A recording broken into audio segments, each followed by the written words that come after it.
चालू कर रे.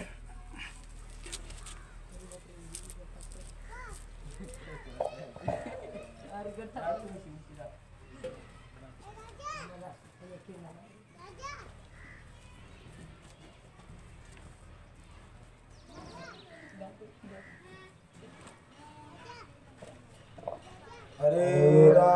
हरे राम राम राम हरे हरे. हरे कृष्ण कृष्ण कृष्ण हरे हरे. हरे राम राम राम हरे हरे. हरे कृष्ण कृष्ण कृष्ण हरे हरे. हरे राम राम राम हरे हरे. हरे कृष्ण कृष्ण कृष्ण हरे हरे. हरे राम राम राम हरे हरे. हरे कृष्ण कृष्ण कृष्ण हरे हरे. हरे राम राम राम हरे हरे. हरे कृष्ण कृष्ण कृष्ण हरे हरे. हरे राम राम राम हरे हरे. हरे कृष्ण कृष्ण कृष्ण हरे हरे. हरे राम राम राम हरे हरे. हरे कृष्ण कृष्ण कृष्ण हरे हरे. हरे राम राम राम हरे हरे. हरे कृष्ण कृष्ण कृष्ण हरे हरे. कृष्ण कृष्ण हरे हरे. कृष्ण हरे हरे. कृष्ण कृष्ण हरे हरे. कृष्ण हरे हरे. हरे राम राम राम हरे हरे. हरे कृष्ण कृष्ण कृष्ण हरे हरे. हरे राम राम हरे हरे. हरे कृष्ण कृष्ण कृष्ण हरे हरे. हरे राम राम राम हरे हरे. हरे कृष्ण कृष्ण कृष्ण हरे हरे. हरे राम राम राम हरे हरे. हरे कृष्ण कृष्ण कृष्ण हरे हरे. हरे राम राम राम हरे हरे. हरे कृष्ण कृष्ण कृष्ण हरे हरे. हरे राम राम हरे हरे. हरे कृष्ण कृष्ण कृष्ण हरे हरे. हरे राम राम राम हरे हरे. हरे कृष्ण कृष्ण कृष्ण हरे हरे. हरे राम राम हरे हरे. हरे कृष्ण कृष्ण कृष्ण हरे हरे. हरे राम राम राम हरे हरे. हरे कृष्ण कृष्ण कृष्ण हरे हरे. कृष्ण हरे हरे. हरे राम राम राम हरे हरे. हरे कृष्ण कृष्ण कृष्ण हरे हरे. हरे राम राम हरे हरे. हरे कृष्ण कृष्ण कृष्ण हरे हरे. पुंडलिक वरदा हरी विठ्ठल श्री ज्ञानदेव तुकाराम. पंढरीनाथ भगवान की जय. माऊली ज्ञानेश्वर जगद्गुरु तुकाराम महाराज की जय. संत शिरोमणी मारुती महाराज.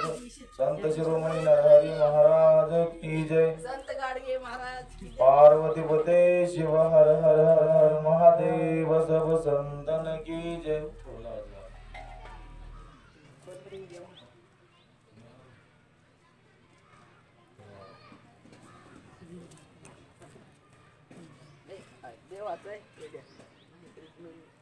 नागेंद्र हाराय त्रिलोचनाय. भस्मांगरागाय महेश्वराय. नित्याय शुद्धाय दिगंबराय. तस्मै नकाराय नमः शिवाय. नंद मंदाकिनी सलिल चंदन चर्चिताय. नंदेश्वर प्रमथनाथ महेश्वराय. मंदार पुष्प बहुपुष्प सुपूजिताय. तस्मै नकाराय नमः शिवाय. महायोग पीठे तटे भीमरत्यं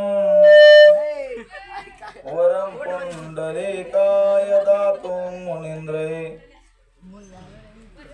समागत तिष्ठन्तमानन्दकन्दं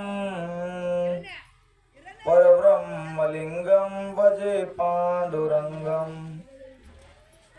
समचरण सरोजं सान्द्रनीलाभुदाभं जगन्निहितपाणि मण्डनं मण्डनानं तरुण तुलसीमाला कंदरं कंजनेत्रं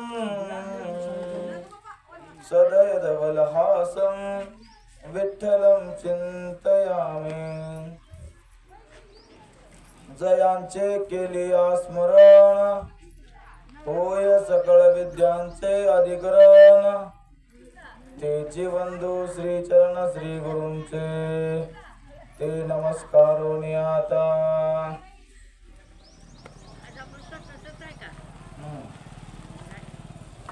मौजे नांदुर्गा गाव गेली 5 दिवस झाला जगद्गुरु संत तुकाराम महाराज गाथा पारायण व खंडरी नाम सप्ताह आपल्या गावामध्ये चालू आहे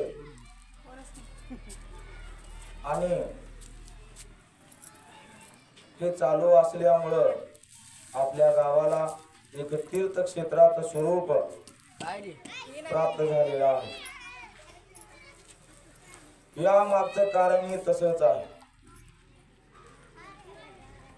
प्रतिवर्षाला संत शिरोमणी नरहरी महाराज यांची पुण्यतिथी आपण सर्व नांदुर्गा ग्रामस्थ आणि सर्व सुवर्णकार समाज हे सर्वजण आपण मिळून ही पुण्यतिथी साजरी करत असतो आणि या पुण्यतिथीचं औचित्य साधून या सप्त्याचं प्रयोजन आहे सर्वांना श्रोत आहे आणि पाहता पाहता 5 दिवस निघून गेलेले आहेत। आज 6वा दिवस आणि आजची नियमानं सेवा होते हरिभक्ती परायण वसंत भाऊ बोंडगे महाराज यांची, परंतु काही अडचणी आल्या महाराजांना। अचानक त्यांच्या शेतामध्ये हालर आलं त्यांना भरडायला। आता काय करा त्यांनी म्हणले महाराज आणि आम्हाला असं अडचण आलेली आहे तुम्ही भागवा। मग आमचं तर पहिल्यापासून तत्व आहे जिथं कमी तिथं आम्ही म्हणलं ठीक आहे महाराज काय हरकत नाही भागवू आपण। मग या योगानं ही सेवा माझ्याकडे आलेली आहे। आजच्या या प्रवचन रूपी सेवेसाठी घेतलेली ओवी ग्रंथराज ज्ञानेश्वरी मधील आहे। ती ओवी अशी आहे, जो मज होय अनन्य शरण, जो मज होय अनन्य शरण, त्याचे निवारी मी जन्म मरण, अन शरणांगता शरण मीचे। माऊली ज्ञानोपाराय सांगतात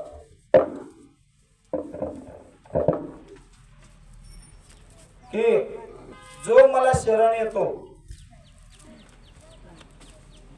त्याच्या जन्माचं आणि मरणाचं निवारण मी करतो,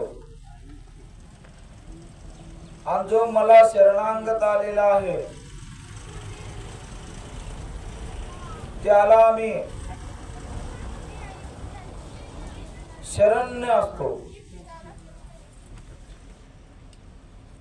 त्यासाठी आपण भगवंताला शरण जाणं गरजेचं आहे। जो मज होय अनन्य शरण, अनन्य भावाने शरण गेलं पाहिजे। भगवंतावर सर्व सोपवलं पाहिजे आणि त्याला शरण गेलं पाहिजे. आपल्या शैव संप्रदायामध्ये एक नमस्कार करण्याची प्रथा आहे. वारकरी संप्रदायामध्ये जय हरी किंवा रामकृष्ण हरी म्हणलं जातं. पण शैव संप्रदायामध्ये काय बोललं जातं? शिव शरणात किंवा शरण शरणात किंवा नुसतं शरणात असं म्हणलं जातं. याचा अर्थ असा आहे की हे भगवंता, मी तुला शरण आलो आणि एकदा भगवंताला शरण गेल्यानंतर आपण काहीच काळजी करायची गरज नसते.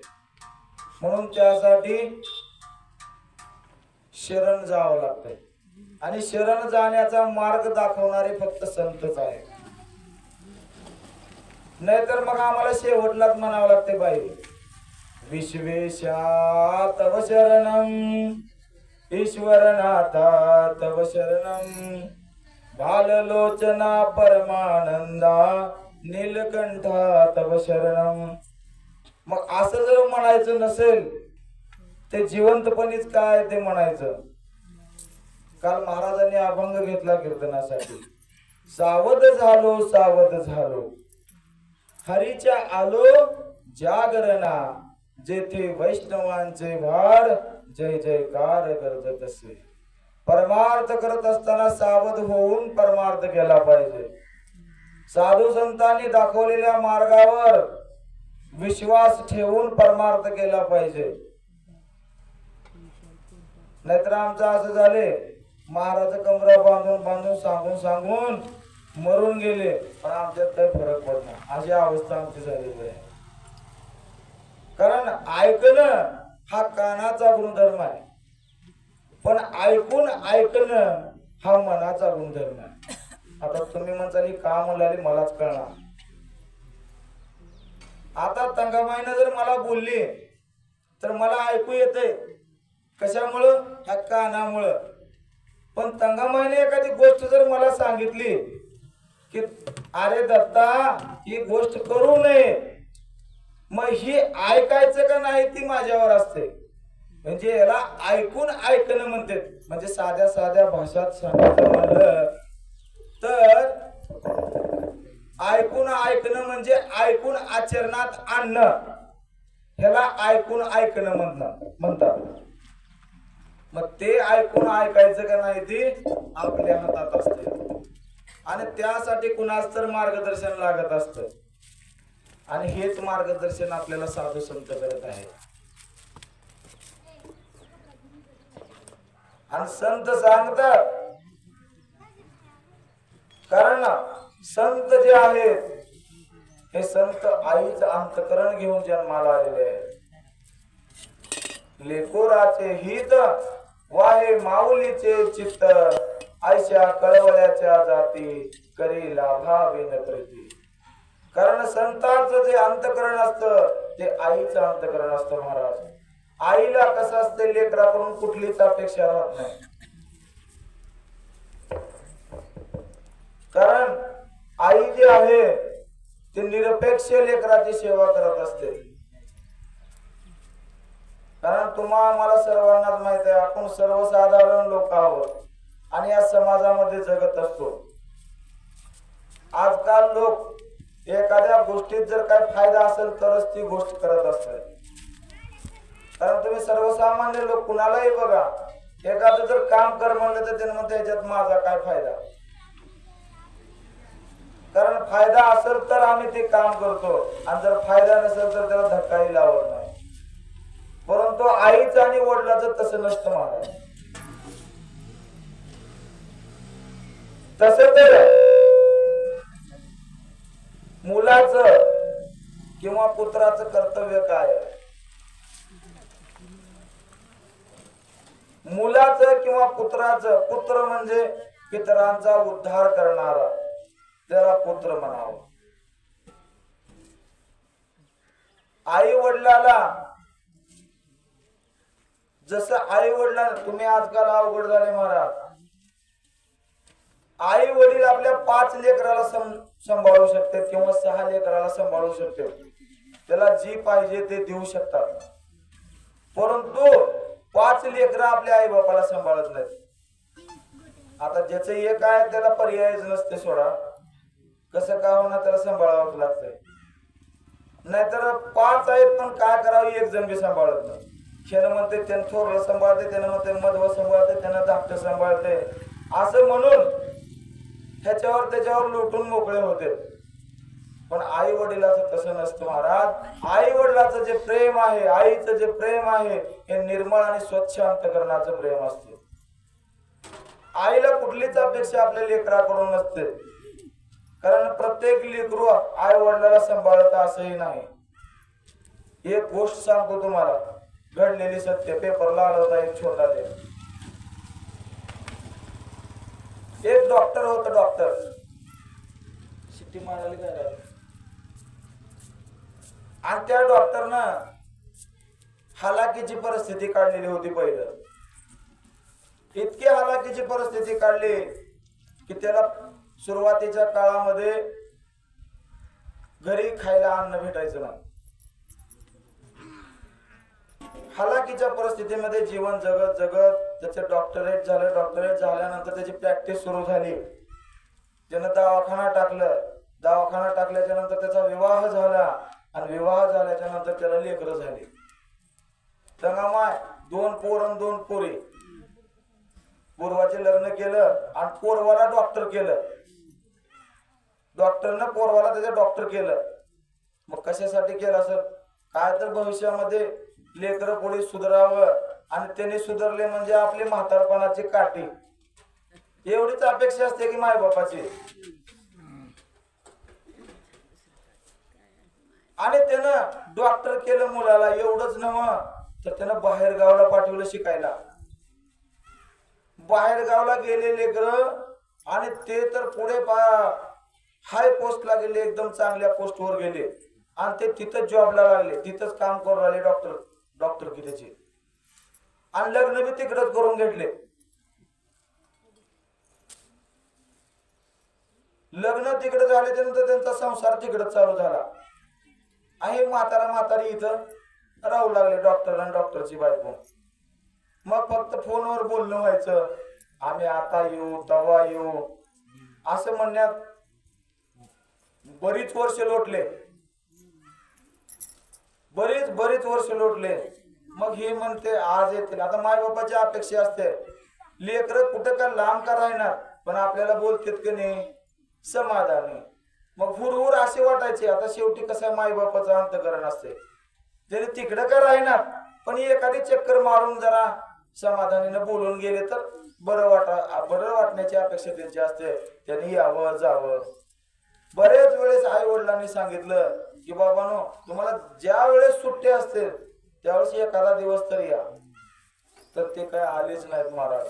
आणि योगानं पहिल्या सुरुला आईचं निधन झालं वार्धक्यानं. बापानं फोन केला पोरवाला, आणि बाबा तुझी आई वारले, आणि या तुम्ही संध्याकाळच्या फ्लाईटनं बसा.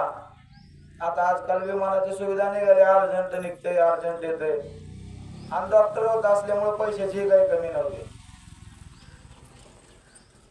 त्यांनी म्हणले निघायला काय अडचण नाही म्हणले, पण आमची सगळ्यात मोठी शोकांतिका ही आहे म्हणले की आम्हाला वेळच नाही. आम्हाला वेळच नाही तिकडे यायला, आणि तुम्ही काय करा, तुमच्या तुम्ही भागवा, करून घ्या इच्छे मोठमाठी.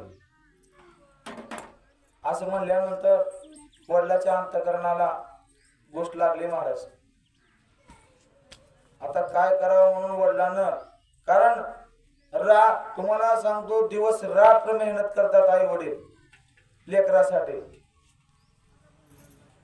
आणि प्रॉपर्टी कमवून ठेवतात. नाही ते रक्ताचं पाणी करून त्याला शिकवलेलं असतं, खाऊ घातलेलं असतं, घासातला घास महिना दिलेला असतं. मग असं त्या डॉक्टरनं आपल्या लेकराला सांभाळलं, त्याला आवरेना, दुःख मावेना त्याच्या हृदयामध्ये. कंठ फुटला महाराज त्याला. तो मोठ्यानं हंबरडा पडून रडू लागला. सगळ्या गाववाल्याने समजावले, बाबांनो आता ते मोठे डॉक्टर झाले, बघू का काळजी करता, येतील पुन्हा कधी तर, आता काय तर ऍडजस्ट करू. आता असं तर आपण किती दिवस ठेवणार आहोत. असं समजूत काढली गाववाल्याने.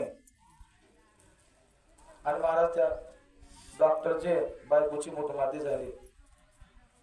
यालाही बराच कालावधी लोटला. डॉक्टरचं आता वय झालेलं होतं. वय झाल्यामुळे त्याचा दवाखानाही आता डबगाईला आलेला होता आणि त्यामुळे त्याचा खर्चाला तो महाग झाला महाराज. कारण प्रत्येकाचा एक कालावधी असतोय सगळ्याच गोष्टीचा.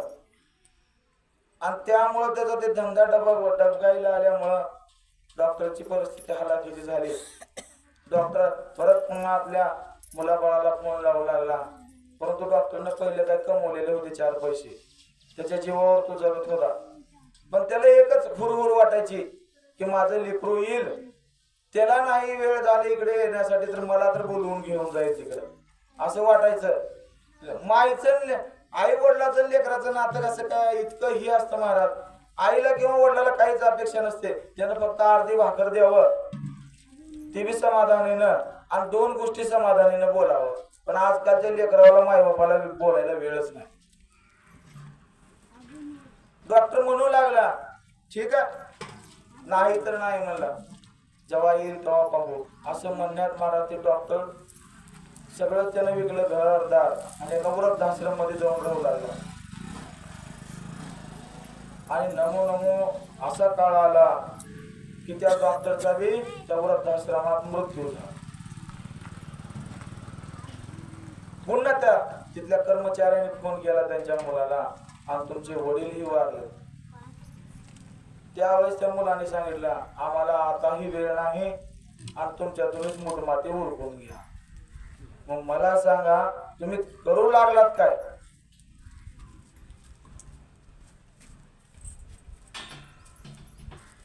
या मागचं तुम्ही कधी अभ्यास केला का? नुसतं पैसा पैसा पैसा, मुलाचं शिक्षण आमकं करायचं तमकं करायचं सगळं करायचं. मग मला सांगा तुम्हाला सगळ्या गोष्टीसाठी वेळ आहे, त्या मुलाला सगळं करता मान्य आहे, त्याबरोबर कधी तुम्ही ज्ञानोबा राहायचं तुकोबा राहायचं किंवा आणखीन कोण्या संतांचं कधी सानिध्य त्यांना लावलं का? कधी सप्ताहाला आणलं त्यांना?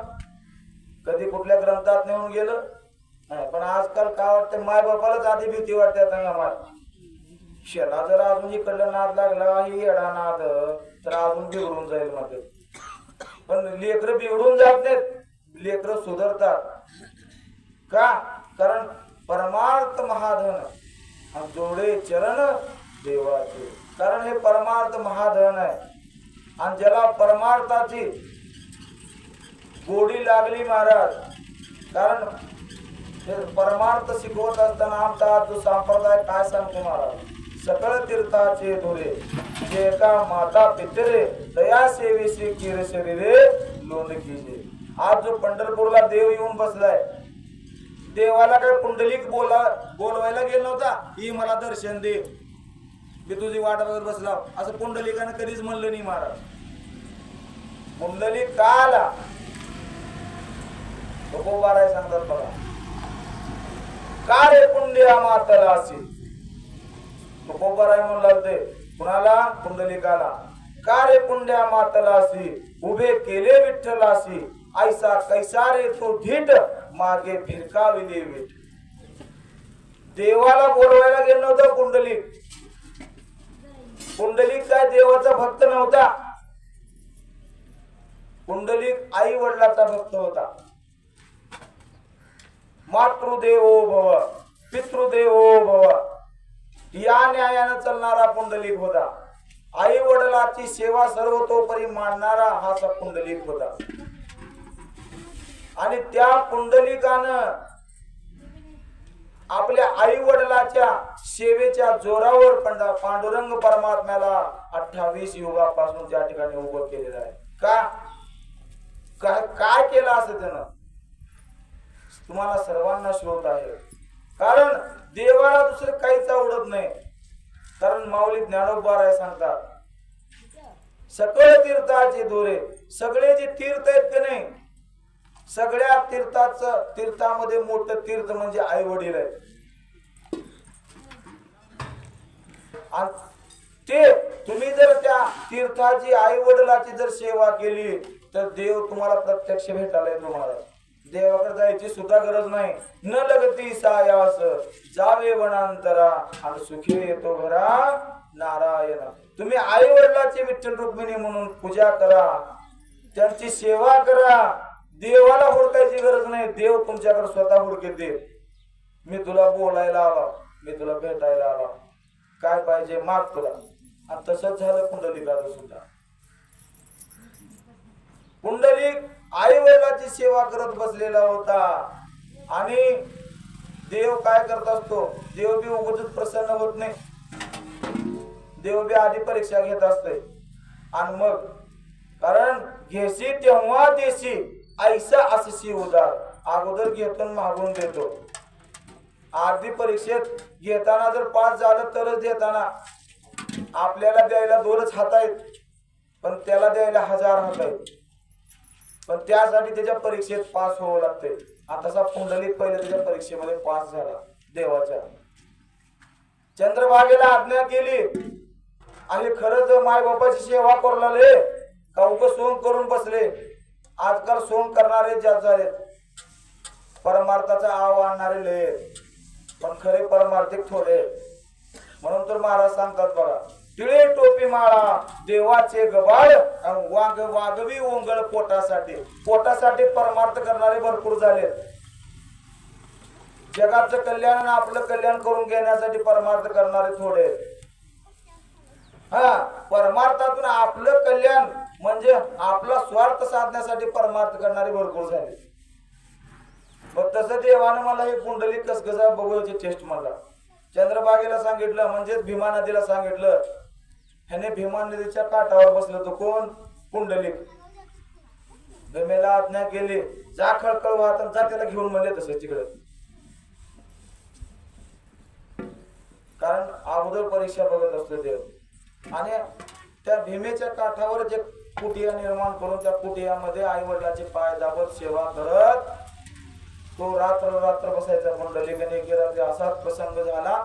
आई वडिलाची सेवा करत असताना असं भीमा नदी वाहत आली, खळखळ खळखळ खळखळ खळखळ खळखळ वाहत आली. आता सगळ्याला वाटू लागले की आता पुंडलिकाच्या आई वडिलांना पुंडलिकाला बोलली का काय. परंतु कसं असतंय, भगवान परमात्म्यावर ज्याची अतूट श्रद्धा असते, मागे पुढे उभा राही सांभाळीत आले या आघात निवाराया. असा तो परमात्मा आज्ञा दिल्याबरोबर भीमा नदी वाहत आली महाराज. आणि आता घेऊन जाते का काय की वाटू लागलं. परंतु पुंडलिकाचं आई वडिलाच्या सेवेचं एवढं सामर्थ्य होतं महाराज की पुंडलिकाला धक्का सुद्धा लागलेला नाही. भीमा नदी काय झाली असं पुंडलिक इथं बसलेलं आहे. आणि अशी नदी आली, इकडून असं आली नाही, इकडे गेली नाही, ती असं गेली ना असं इकडून गेली, म्हणजे चंद्राकार वाहिली. म्हणून त्यावेळेस पासून त्या भीमेला फक्त पंढरपुरातच काय म्हणलं जातंय, चंद्रभागा. याच कारण काय की आई वडिलाच्या सेवेच्या सामर्थ्यामुळं त्या नदीची सुद्धा ताकद झाली पुंडलिकाला धक्का लावायची. मग बाकीच्याची तर कसे होईल यासाठी तशी आपली सुद्धा अतूट श्रद्धा आई वडिलाच्या सेवेवर पाहिजे. आम्ही आई वडिलाची सेवा केलेलं दाखवतो लोकांना, पण प्रत्यक्षात करत नाही. म्हणूनच हे असं आहे. माझा बरेच जणांचे मत आजकाल एक अशी फॅड निघाली तुम्हाला सांगतो, आई वडिलाची सेवा न करण्याचं. माफी मागून बोलतो तुम्हाला, पण आता जे डोळ्याला दिसते ते बोलावंच लागतं. आजकाल काय सुशिक्षित वर्ग असं करू लागले, आई वडिलाला सांभाळायचं नसलं का लेकरं घेऊन लातूर रावसा असं मोठ्या मोठ्या ठिकाणी जाते. कस काय हो तुम्ही इथं कसं काय राहत नाही. नाही, आमचे लेकरं शिकण्यासाठी आम्ही लातूरला घातलो त्याच्यामुळे जातो. आणि मायबाप इकडे का मरणार. अरे तुमच्यासाठी त्यानं रक्त आटवले, त्याचं भान ठेवा एकदा आणि मग करा. आई वडिलाची पहिले सेवा करा आणि मग तिकडे करा. काय बायकोन लेकर तिकडे घेऊन गेले तर म्हाताऱ्याची अपघात आहे की पुन्हा त्यांना कोण बघणार आहे.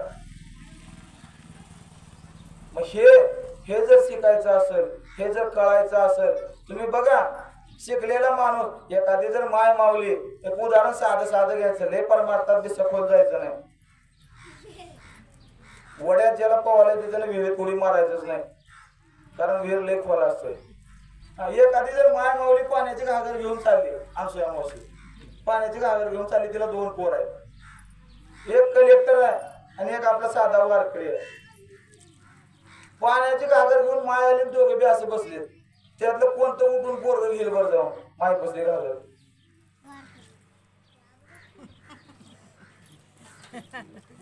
कलेक्टर धक्काच लावत नाही, त्याचे कपडे खराब होते. नर कपडन को डरत है, नरक पडन को ना.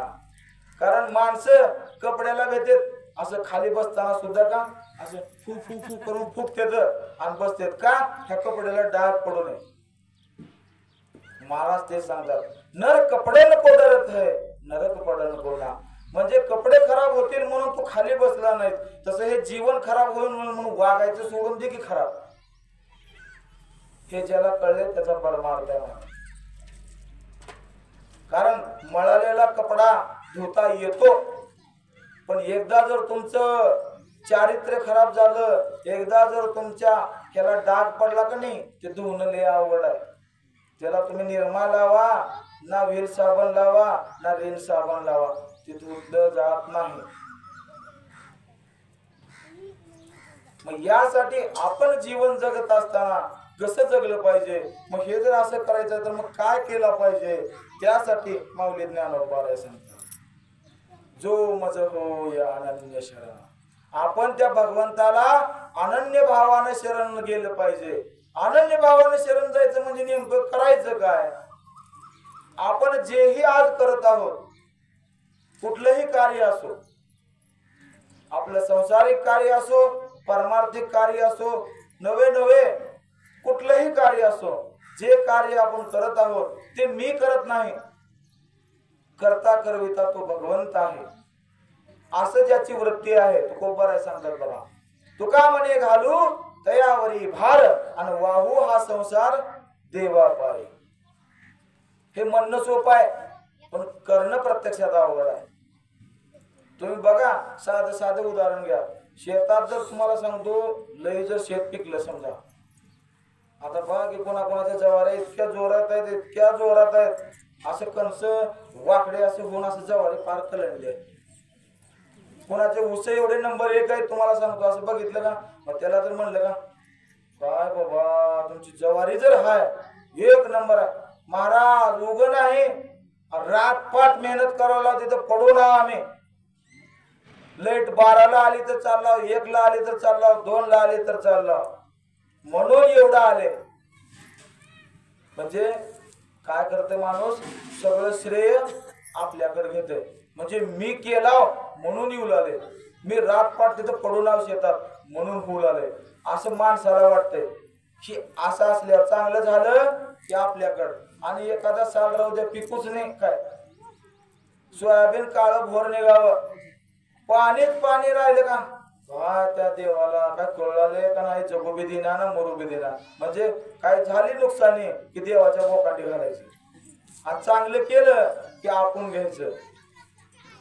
मग ह्याला म्हणत नाहीत शरण जाणं.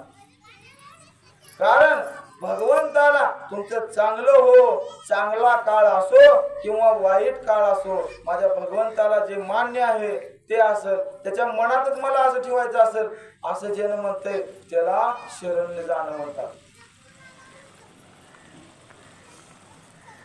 तुकोबाराय तर परखड बोलणारे माणसं आहेत. एक जण गेलं तुकाराम महाराजाकडे, आणि ती गेलं ना, ती नव्हतं महाराज, संत नव्हता, आणि एका माणसानं म्हणलं महाराज तेव्हा ती संतच आहे, देव सुद्धा त्यावर कृपा केले. त्यावेळेस काय म्हणले माहिती का महाराजाने, मी त्याला संत मानत नाही म्हणले. कारण तुकोबाराय आचरणाला मानणारे होते. तुकोबारायाने काय म्हणले, देवाची जर त्याच्यावर कृपा असेल, देवानं जरी म्हणलं ही संत आहे, तरी सुद्धा मी मानत नाही. का करीशी ते देवा करी माझे सुखे, परी मी माझे मुखे न म्हणे संत. असं न वागणाऱ्याला, नुसतं दाखवणाऱ्याला मी संत कधीच म्हणणार नाही. जो आचरणात आणून संतपणाचा खरं आचरण करतो त्याला मी संत म्हणतो, असं तुकोबाराय महाराज म्हणतात. कारण सांगणारे भरपूर असतात, असं करावं लागतंय, तसं करावं लागतं, इथंच लांब घ्या सप्त्यातच. असं आलं का महाराज मंडप चांगला आहे हो, फक्त एवढंच आहे, ह्याच्या जागी जर तबकडी मंडप जर राहिला असता तर लयच भारी झालं असतं. तू दे 25,000 रुपये 30,000 संग्रामला तू दे, आम्ही तबकडी लावू. आता आमची परिस्थितीच नाही तबकडी लावण्याची, तर आम्ही कुठलं लावावं तबकडी मंडळ. कारण बोलता वाटे सोपे, बोलणं सोपं आहे पण कृतीत आणायचं फार अवघड असतं. महाराज परमार्थ टिकवण्यासाठी बऱ्याच गोष्टींचं झिजावं लागतं. महाराज बऱ्याच अडचणी येतात, त्या सर्व अडचणीवर मात करावं लागते, तेव्हा ही परमार्थ दिसतो. हे आज दिसायला सगळं सोपं वाटतं आणि याच्या मागची धावपळ लय वेगळी असते. पाण्यामध्ये मासा झोप घेतो कैसा आणि जावे ज्याच्या वंशा तेव्हा करे. परमार्थ करत असताना सगळ्याला घेऊन चालायचं म्हणतं सगळ्याची मनधरणी करावं लागते. नाही बाबा सत्ताच तुमच्यामुळे आहे, आपण किती बी झोले द्या पण त्यांना प्रत्येकाला म्हणावं लागते बाबा तुझ्यामुळेच आहे, तू येऊ लागलाय म्हणूनच होऊ लागले, तुमच्यामुळेच होऊ लागले, सगळे तुम्ही हवा म्हणूनच होऊ लागले असं म्हणलं तरी राहते. एखाद्याला जरा जर चुकून म्हणलं का जरा शांत बसा सगळं माझ्यामुळे बोलाले असं जर म्हणलं का तुझा सप्ता तू तिकडच बघ म्हणते. हे असं आहे, साध्या साध्या गोष्टीत असं आहे. मग परमार्थात तर कसं आहे महाराज, कारण प्रत्येकाला वाटतंय आपलं कौतुक व्हावं, प्रत्येकाला वाटतंय. आता मला वाटत नाही होय, मला तुमच्यासारख्याला महाराज म्हणल्यावर गोड वाटते चांगलं, पण जसं महाराज म्हणल्यावर गोड वाटते की नाही तसं शिव्या बी दिल्यावर गोड वाटावं लागतंय, तेव्हा मला महाराज म्हणावं किंवा संत म्हणावं. कारण निंदा स्तुती समान भाव राहावं माणसाची, त्याला संताच्या मार्गावर चालणं म्हणते. हो का, स्तुती केली की फुगून हुरळून जायचं आणि एखाद्यानं मागं नाव ठेवलं म्हणजे तसं नाही. कारण जशी तुम्हाला स्तुती केल्यानंतर जितका आनंद होतो तसंच तुमची निंदा नाराजगी केल्यावर सुद्धा त्याच्याकडे दुर्लक्ष करता यायला पाहिजे. हे सगळ्यात महत्वाचं आणि हे शिकण्यासाठीच हा परमार्थ आहे. हो बाळा सांग माऊली ज्ञानोबा आहे तेच सांगतात, जो मज होय अनन्य शरण त्याचे निवारी मी जन्म मरण आणि शरणांगता शरण मीची ऐकू. मी त्याच्या जन्म मरणाचं निवारण करतो. इतकंच नाही तर जे मला शरण आलेले आहेत त्यांना मी शरण्य राहतो. मग एकदा प्रसंग असा झाला, मार्कंडेय नावाचे ऋषी, त्यांच्या आई वडिलाला बऱ्याच कालावधी लग्न होऊन बरीच वर्ष झाले, त्यांना संतानच होईना गेले, लेकरू बाळच होईना गेलं. सगळं देवानं चांगलं केलेलं होतं, फक्त लेकरूच नव्हतं. त्यावेळेस आई वडील भगवान शिवाची तपश्चर्या केली, महादेवाची. आणि महादेवाची तपश्चर्या केल्याच्या नंतर महादेव प्रसन्न झाले. बोला का पाहिजे सांगा, वरम बोहे. त्यावेळेस त्यांनी सांगितलं की देवा आम्हाला एवढी वर्ष झाले आम्ही तुझी सेवा करतो, सगळं आहे देवा पण आम्हाला संतती नाही, आम्हाला मुलगा पाहिजे. ठीक आहे दिला मुलगा, कसा पाहिजे सांगा. 2 अटी, एक तर मुलगा त्याला आयुष्य जास्त मिळेल,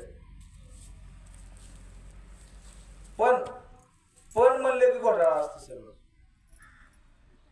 पण आयुष्य जास्त मिळेल पण तेवढा ज्ञानी मिळणार नाही, सर्वसामान्य जीवन जगेल. आणि एक अल्प आयुष्य मिळेल पण ज्ञानी संत मिळेल. तुला कोणतं पाहिजे सांगा. त्याने विचार केले, अवघड असं बी जीवन जगण्याला काय अर्थच नाही. जर संतच आपल्या पोटाला आला, एखादा चांगला महाराज आला तर का फरक पडला, अल्प आयुष्य का थोडं लवकर का मरण. आपण मरावे परी कीर्ती रूपे उरावे. तुका म्हणे एका मरण्याची सरे आणि उत्तमाची उरे कीर्ती मागे. असं जर, कारण कसं असते पितरांचा उद्धार करणारे त्याला पुत्र म्हणा बघा सांगत होतो. असा जर एखादा आमचा उद्धार करणारा निघाला तर बरं झाले म्हणले आई वडिलांनी. ठीक आहे चालते म्हणले, अल्पायुष्य दे पण ज्ञानी संत दे बाबा म्हणले. त्यावेळेस भगवान शिवानं वरदान दिलं आणि योगायोगानं ह्या मुलाचा जन्म झाला. महाराज जन्मताच उपजताच ज्ञानी, सर्व विद्याभ्यास केला. वय 14 वर्ष झालं महाराज. आणि 14 वर्ष झाल्याच्या बरोबर त्याचा काळ आला, कारण त्याचं आयुष्यच तेवढं होतं. आणि योगायोग असा की तो शिवपूजेमध्ये होता. त्याची पूजा चालली. कर्पूर गौरम करुणावतारम संसार सारम भुजगेंद्रहारम सदा वसंतम हृदयारविंदे भवम भवानी सहितं नमामि.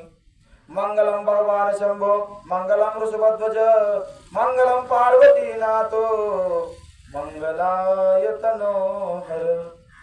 सर्व मंगल मांगल्ये शिवे सर्वार्थ साधिके शरण्ये त्र्यंबके गौरी नारायणी नमस्तुते. अथ मंत्र पुष्पांजलि. ओम यज्ञेन यज्ञमयजन्त देवास्तानि धर्माणि प्रथमान्याहासन् देहनागं महिमानः सचन्त यत्र पूर्वे साध्या सन्ति देवाः.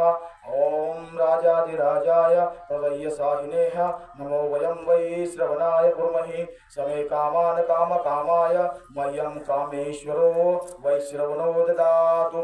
कुबेराय वैश्रवणाय महाराजाय नमः. ओम स्वस्ति साम्राज्यं भोज्यं स्वराज्यं वैराज्यं पारमेष्ठं राज्यं महाराजमाधिपत्यमयं समन्तपर्यायिष्यात्. अशी पूजा चालू झाली. यमदूत आले की तिथे लगेच न्यायला याला. यमदूत येऊन उभा टाकले. आता यम पास टाकणार. मार्कंडेय ज्ञानी होता. ओळखलं मार्कंडेयानं आपला अंतकाळ जवळ आलेला आहे. आणि मार्कंडेयानं काय केलं, त्या शिवलिंगालाच मिठी मारली जाऊ. मग शिव परमात्मा कोण आहे? काळाचाही काळ आहे. त्याला महाकाल म्हटलं जातं. आणि महाराज त्याला मिठी मारल्या बरोबर यमाचा यम पाशाचाही असर होईना गेला महाराज. शेवटी यमानं अशी कोशिश केली महाराज आणि यम पाश टाकला. आता स्पर्श करणार त्यावेळी शंभू महादेव प्रगट झाले आणि यमाला धमकी दिली. ए यमा, काय रे म्हणले, तुला दिसत नाही का हे काय करते लेकरू? नाही पण आता देवा तुम्हीच दिले की मस्टर लिहून बघा, तुम्हीच बघा त्याची एक्सपायरी डेट जवळ आली आहे म्हणले. आणि आम्ही तुमच्याच म्हणण्यानुसार करतो, नीट तपास म्हणले. खरंच पाहिलं तुम्हाला सांगतो, जिथं 14 वर्ष लिहिलं होतं तिथं भगवान शंभूच्या कृपाशीर्वादानं 1400 कल्पवर्ष झाले. म्हणजे एवढी ताकद भगवंताच्या भक्तीत आहे. पण कसं अनन्य भावनेनं शरण गेलं पाहिजे. तिथं निस्वार्थपणा पाहिजे. मला काही नको, भगवंता फक्त तूच पाहिजे. मग असे भक्ती करणारे आहोत का आम्ही? आज आम्ही परमार्थ जर करायला गेलो महाराज, आमचं वेगळं आहे. आम्हाला स्वार्थ सुटलाय परमार्थामध्ये सुद्धा. आम्हाला फक्त काय वाटतंय माहितीये का महाराज, आमचं मोठं नाव व्हावं. भगवंतानं आम्हाला कुण्या गोष्टीची कमी करू नये. आमचे लेकरं बाळ सुखी ठेवावं, आम्हाला सगळ्या गोष्टीत बरकत द्यावं.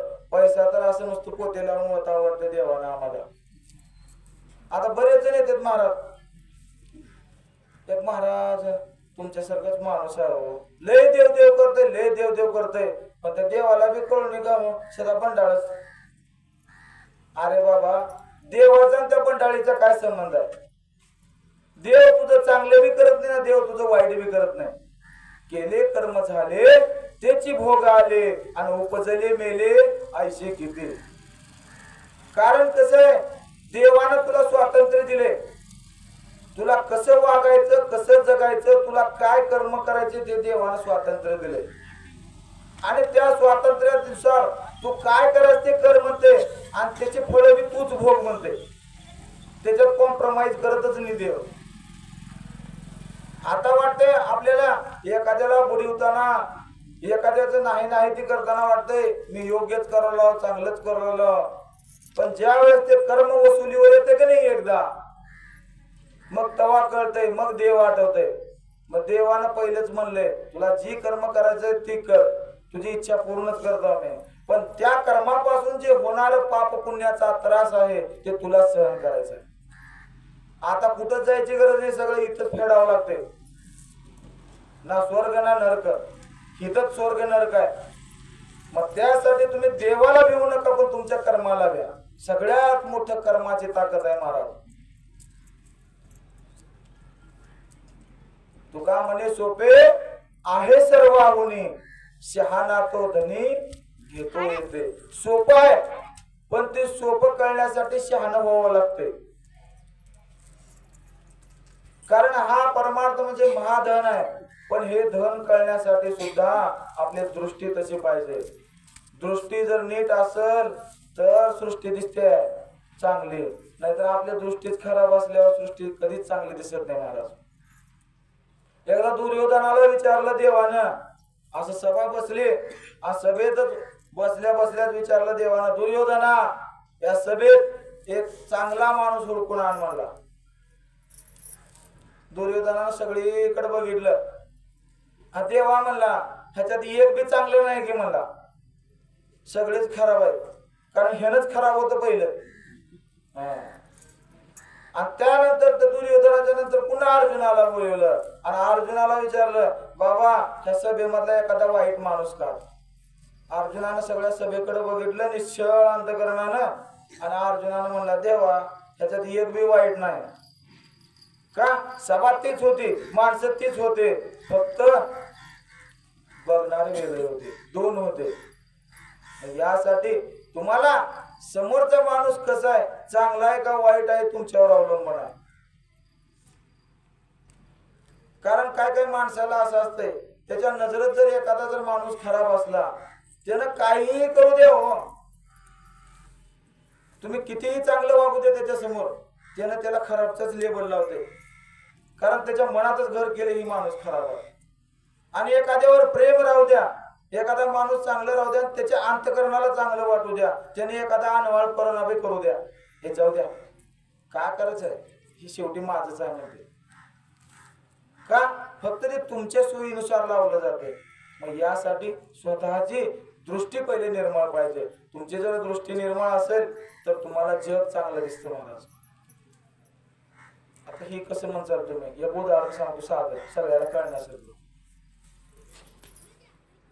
एकानं काय केलं का मग म्हैस घेतलं, म्हैस घेतलं आणि त्या म्हशीच्या मालकानं सांगितलं विकताना, ही म्हैस सकाळी 5 लिटर आणि संध्याकाळी 5 लिटर दूध देते. किती झाले? 5 आणि 5 10 लिटर. आता भाव का चालू आहे दुधाचा मेरा? 60 रुपये का नाही? हा 60 रुपये किती झाले 5 लिटरचे? हा 6 पंचे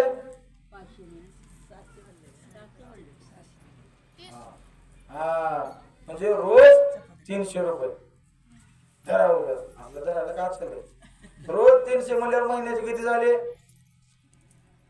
3 त्रिक 9,000 रुपये. उगा सरासरी धरू लावले आपण. एवढे पैसे महिन्याला होते तर वर्षाचे किती झाले? 12,9. शेवढं सगळं त्याने गणित घातलं त्या घेणाऱ्यानं. बरं आहे की म्हणला, रोज 10 लिटर म्हणल्यावर एक नंबरच काम झालं. त्यानं मला काय हरकत नाही, घेऊ म्हैस म्हणला तुमचे. आणि महाराज घेतलं. पण ती जी म्हैस होती असं तिकडल्या परिसरात जरा हिरवं होतं खायला, हिरवं खाल्लेली म्हैस. ती म्हैस घेऊन आलं बाबा गावाकडे. मग आता हे गावाकडे घेऊन आलं, इथे हिरवं का पारवं सगळं कडबास रोज. ती म्हैस डायरेक्ट निम्म्यावर झाली. 2.5 लिटर झालं 8 दिवसात. 2.5 म्हणतो 5 लिटरवर चालली, 10ची 5 वर चालली डायरेक्ट. त्यानं म्हणलं असं कसं काय झालं गडे, तिथं तर 10 लिटर देत होती, इथं कसं काय निम्म्यावर आली, काय प्रॉब्लेम झाला? त्यावेळेस त्यानं सांगितलं, कोण त्या मालकाला सांगितलं पहिलेच्या, आम्हाला फसवलं म्हणला तुम्ही. 10 लिटरची म्हणून आम्हाला 5 लिटरची म्हैस दिली म्हणला. आता याला पर्याय काय? आम्ही फसलो का तुमची म्हैस माघारी घ्या म्हणून लागलं माघारी त्याला बोलायला. त्यावेळेस त्यानं म्हणला अजिबात नाही, मला म्हैस 10 देत्या म्हणला, तू तुम्हाला काढायला येणार गेले म्हणला. कसं काय? मग ते काय गेले, एक आलं असं दुसरा व्यक्ती ज्याला चॅप्टर होतं त्यानं बघितलं, त्याला दाखवलं हो का असं करायला हो, तिथं 10 देतो ते इथं 5च देऊ लागल्या, ह्याला काय पर्याय करता येते का? त्यावेळेस बघितलं त्यानं, हुशार होतं त्या माणसानं, बघितलं काय नाही सोपा आहे म्हणला, 10 नव अजून 15 देत्या म्हणला. मग तो त्यानं अजून खुश झालं, 5 लिटर एक्स्ट्रा वाढल्यावर. मग का करावं लागते? काय नाही म्हणला, ते चष्म्याचं दुकानदार राहते त्याला बोलवा म्हणला. त्यानं म्हणलं ठीक आहे बोलू. लगेच त्याने लातूरला फोन केला लगेच आणि चष्म्याच्या दुकानदाराला बोलवलं. चष्म्यांच्या दुकानदाराला बोलवलं, सांगितलं त्या दुसऱ्या माणसाने त्याला मार्गदर्शन केलेलं, त्या म्हशीच्या डोळ्याचं माप घ्या म्हणला. तुम्हाला येडफेड लागले का काय म्हणला? माणसाला चष्मे लागते ठीक आहे, म्हशीला तुम्हाला काय करायचं आहे? तुम्हाला दूध पाहिजे की नाही 15 लिटर? ठीक आहे. मग घेतलं महाराज त्या म्हशीच्या डोळ्याचं माप आणि त्याला सांगितलं त्या दुकानदाराला, जावा ह्याला चष्मा बनवा म्हणला म्हशीला, आणि हिरव्या कलरचा चष्मा बनवा म्हणला. गेलं चष्मा बनवलं, दुसऱ्या दिवशी जाऊन चष्मा आणलं त्यानं, त्या म्हशीला घातलं महाराज आणि पुढे कडबाच टाकलं. कडबा टाकलं पण चष्मा असल्यामुळे कडबा कसं दिसू लागला तिला? हिरवा दिसू लागला, कारण चष्मा हिरवा होता. म्हैस कटकटा हाणलाली ती कडबा आणि महाराज 10 नव तिचं अजून 5 लिटर दूध वाढलं, 15 झालं. मग मला सांगा, म्हैस बदलली का? डोळे बदलले का? माणूस बदलला का? नाही. फक्त काय बदललं? त्याची डोळ्याची नजर जी होते, फक्त काय केलं? चष्मा लावून फक्त हिरवी केली, बाकी काहीच नाही, जशाच तसं होतं. मग असं आहे महाराज, तुमची जर नजर बदललो का नाही, तुम्हाला सगळं चांगलं दिसते. मग त्यासाठी नजर बदला, नजर बदला. कारण माणसाची दृष्टी बदलता येते पण दृष्टिकोन बदलता येत नाही. एखाद्याला चांगलं तुम्हाला म्हणजे तुमच्या दृष्टीमध्ये तो माणूस जर वाईट ऑलरेडी पहिलेच असेल आणि त्याने कितीही तुमच्या पुढे चांगलं वागण्याचा प्रयत्न केला तर तुमच्या दृष्टीमध्ये तीच आहे, तुमचा दृष्टिकोन बदलताच येत नाही, कारण तुमच्या दृष्टिकोनामध्ये तो वाईटच आहे. त्यासाठी तुमच्या नजरेचं परिवर्तन व्हायला पाहिजे आणि ते परिवर्तन करण्यासाठीच हा सप्ताह आणि हा देवदेव आहे, बाकी काय नाही यामागचा उद्देश. एकदा तुमची नजर बदलली की नाही, मग काय नाही, तुम्हाला देव सगळीकडे दिसतोय. परमार्थाचं उदाहरण सांगतो तुम्हाला. संत नामदेव महाराज देवाचे लढीवाळ भक्त आणि नामदेवराय महाराज इतकी भगवंताची भक्ती, लहानपणापासूनच भगवंताचं सानिध्य नामदेवराय महाराजांना. कारण नामदेवरायला लहानपणामध्येच भगवंताचं दर्शन घडलं. एकदम आईने सांगितले नामदेवाला, जा नामदेवा देवाला नैवेद्य दाखवून ये म्हणली. माता आपल्याकडे निवत नुसतं दाखवलं जात, त्याला खाऊ घातलं जात नाही. पण त्या लेकराला काय माहितीये, लहान लेकरू 7-8 वर्षाचं 10 वर्षाचं, त्यानं म्हणलं आता नैवेद्य दाखवून ये म्हणजे नैवेद्य खाऊ घालून ये, असं माईनं म्हणलेलं की. मग नामदेवराय गेले पांडुरंगाच्या समोर आणि पांडुरंगाला म्हणाले, देवा आमच्या आईनं नैवेद्य दिले आणि खाऊ लागते. देवानं आश्चर्य व्यक्त केलं. लय जण आले मला नैवेद्य घेऊन, पण नुसतं दाखवूनच गेले. एवढं एकच भक्त आहे म्हणले मला खा म्हणते. थोडा वेळ देवाने परीक्षा घेतली नामदेवाची, पण नामदेवा ऐकच ना गेला. दूध घेऊन आला नामदेवाला. नामदेवा देवाला म्हणू लागला, दूध पियो मेरे गोविंद लाला, दूध पियो मेरे गोपाल लाला, दूध पियो मेरे गोविंद लाला. वाजवा, दूध पियो मेरे गोपाल लाला. म्हणा, दूध पियो मेरे गोविंद लाला, दूध पियो मेरे गोपाल लाला. असं म्हणल्यानंतर देवाला आनंद वाटला महाराज. देवानं लहान रूप घेतलं आणि टन म्हणून ठेवून खाली उडी मारली आणि नामदेवरायचं दूध सगळं पेलं की महाराज नामदेवराय खुश झाले. कारण देवाला आहे ना तिथं 8च घालून बसलं, तू दूध पितोस का नाही ना, तिथं डोसकं पडवून मारता मला. देवाला कोडं पडलं महाराज आणि देव उतरले, दूध केलं नामदेवरायचं. आणि कामात तांब्या घेऊन आता लेकर कसं असतात माझ्या घरी कामात तांबे घेतला असं काटकोळी घातलं मध्ये पालता करून खडखड खडखड खडखड खडखड वाजवीत गेलं माझ्याकडे. मायनं म्हणली ना देवाला निवेद दाखवायला घेतलं का पिऊन आलं की म्हणले. आल्यावर विचारले नामा ह्याच्यातलं दूध रे पाजवलं की म्हणला देवाला. अरे देव कुठं दूध पित असते का? नाही नाही खरंच. पण आईला खोटं वाटू लागलं महाराज. नामा खोटं बोलायला शिकला म्हणले आता. आणि वडील आले नामदेवरायचे दामाशेठी शिंपे दामाशेठी किंवा दामाशिंपे. आणि आल्यानंतर वडिलाला आईने सांगितले की नामा खोटं बोललेला आहे म्हणले. आता दूध दिलेलं होतं देवाला दाखवण्यासाठी नैवेद्य आहे ना पिऊन आलाय आणि आता देवानं पेलंय असं म्हणू लागलेलं आहे. तांब्या पालता करून आले वाजवीत म्हणजे. वडिलांनी विचारलं एकदा दोनदा तीनदा पण त्याला 30 सांगू लागला. त्यावेळेस वडिलाला आला राहून 2 कानपाडीत वाजवले वडिलांनी. खोटं बोलतोस दूध पेतो देव. त्याने म्हणले हा पेले हो. तर नाही म्हणले तू खोटं बोलतोस म्हणून. परत त्यावेळेस त्या दामाशेठीनं काय केलं माहितीये का? नंतर म्हणले हो आता दुसऱ्या दिवशी अजून दूध घे चल बरं कसं पेते दाखव म्हणले मला. आणि परत दूध घेतलं महाराज.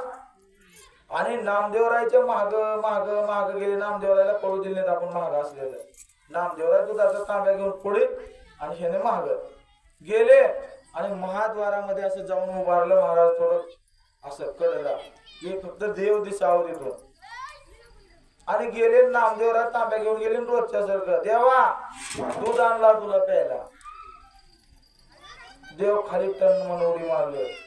देवाने परत दूध प्यायला बघितलं ज्यावेळेस दामाशेठीनं आणि म्हणू लागले आपला नामदेवा हा साधारण नाही. दिसायला लहान आहे मूर्ती लहान आहे पण कीर्ती महान आहे. कारण नामदेवरायची भक्तीच अशी लढीवाळ भक्ती होती की नामदेवरायने कीर्तन करावं विठ्ठल विठ्ठल विठ्ठल विठ्ठल म्हणून भजन करावं. नामदेवराय आम्ही घुम व्हावं आणि स्वतःच्या पितांबरानं देवानं पुसावं नामदेवरायचं तोंड. इतकी लढीवाळ भक्ती माझ्या नामदेवरायची होती. आणि त्यावेळेस ह्या नामदेवरायानं दूध पाजविलेले वडिलांनी बघितलं आणि वडील आश्चर्यचकित झाले महाराज. आणि वडील म्हणू लागले की नामदेवा तू सामान्य नाहीस बाबा. यासाठी आपण सुद्धा आपल्याकडे सुद्धा ही ताकद येऊ शकते. पण आपण काय करायला पाहिजे? अनन्य भावनेनं भगवंताला शरण जायला पाहिजे. कारण शरण गेल्यानंतर मरण सुद्धा चुकतं महाराज. आणि देव कृपा करतात. आणि एकदा जर देवाची कृपा झाली मग काय नाही करील ते काय नोहे महाराज. भगवंताच्या मनात आल्यानंतर काहीही होऊ शकतं महाराज. आणि एकदा जर भगवंताच्या मनात आलं तुम्हाला मग राजाचा रंग आणि रंगाचा राजा व्हायला वेळ लागणार नाही. त्यासाठी आपली भावना शुद्ध पाहिजे. म्हणून ज्ञानोबा सांगतात जो मज हो या नाही शरण त्याचे दिवारी मी जन्म मरण आणि शरणांगता शरण मीची. अशीच शरण्य भक्ती होती नामदेवरायाची भक्ती. दास्यत्व सेवा करणारी आमची जनाबाई महाराज. हे जनाबाई मूळची कुठली? परभणी तालुक्यातील गंगाखेड. तुम्हाला माहित असेल गंगाखेड. ह्या गंगाखेडची जनाबाई. पण लहान वयातच भगवान परमात्म्याची आवड. तिच्या घरी तिचे वडील वारी करत होते महाराज. कारण लेकरालाही कधी वळण असतं माहितीये का? शुद्ध बीजा पोटी फळे रसाळ गोमटी मुखी अमृताची वाणी देह देवाचे कारणे. कारण आजकालच्या लेकराला सांगण्यापेक्षा लेकर आई वडिलांचं बघूनच जास्त शिकत असतात. कुणाचेही असो. मग त्यासाठी सांगण्यापेक्षा स्वतः वागणं महत्वाचं असतं. आणि ही जनाबाई गंगाखेड मध्ये असताना लहान वयामध्येच आई वडिलांचा परमार्थ बघितलेला.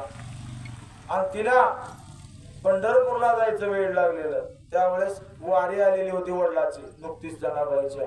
आणि वडिलाला म्हणू लागली पप्पा मला बी यायचे वारीला.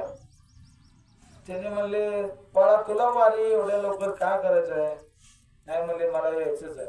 हट्ट, कारण स्त्री हट्ट, बाल हट्ट आणि राज हट्ट, ह्या 3 हट्टाच्या पुढे माणसाचं काही चलत नसतं महाराज. वडिलांना म्हणले ठीक आहे, काय हरकत नाही, तुझी येण्याची इच्छा असेल तर चल. आणि जनाबाई महाराजाला सोबत घेतलं आणि पंढरपूरच्या ठिकाणी आलेले आहेत. पंढरपूरच्या ठिकाणी आले, काय तर बराच तिथं 1-2 दिवसाचा कालावधी गेला आणि त्यानंतर जनाबाईनं रांगेनं भगवंताचं दर्शन घेतलं महाराज. भगवंताच्या रूपाला एवढं मोहून गेले जनाबाई महाराज. वडिलांना सांगितलं आता मी काय तिकडे गावाकडे येणार नाही, मी इथंच राहते, कारण ह्याचा माझा काहीतरी संबंध आहे असं मला वाटते. मी पूर्वजन्मी काहीतरी माझं सुकृत आहे की मी ह्याची कोण तर आहे मला वाटतंय आणि मी याच्या पशीच राहणार असं म्हणल्यानंतर वडिलांना वाटू लागलं आता इथं कसं सोडावं, एकट्या लेकराला कुणाच्या भरोश्यावर सोडावं, इथं तर कोण नाही, ही तर लहान लेकरू आहे, मग करावं काय.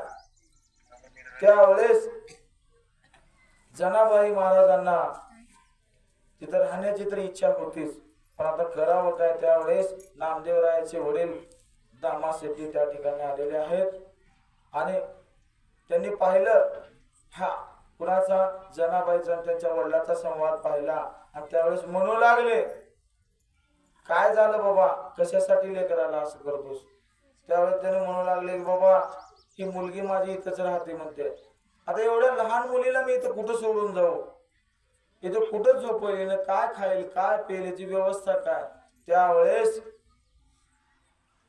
दामाशेट्टीने नामदेवरायाच्या वडिलांनी सांगितलं तुम्ही काही काळजी करू नका, हे माझ्या मुलीसारखं राहील, माझ्याकडे घेऊन जातो असं म्हणून त्यांना शब्द दिला आणि जनाबाई महाराजांना कुठे घेऊन गेलं, नामदेवरायाच्या घरी घेऊन गेलं आणि नामदेवरायाच्या घरी घेऊन गेलं आणि त्यावेळेस पासून जनाबाई महाराज नामदेवरायाच्या घरी दासीप्रमाणे सेवा करू लागले आणि दास्यत्व सेवा नामदेवरायाची करू लागले. तिथं जनाबाई दळण दळावं,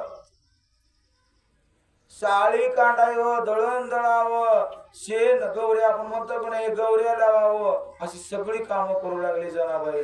आणि इतकंच नव्ह, इतकं भावना शुद्ध जनाबाईचं अंतकरण महाराज. हे करत असताना भगवंताला अनन्य भावानं शरण जायचं.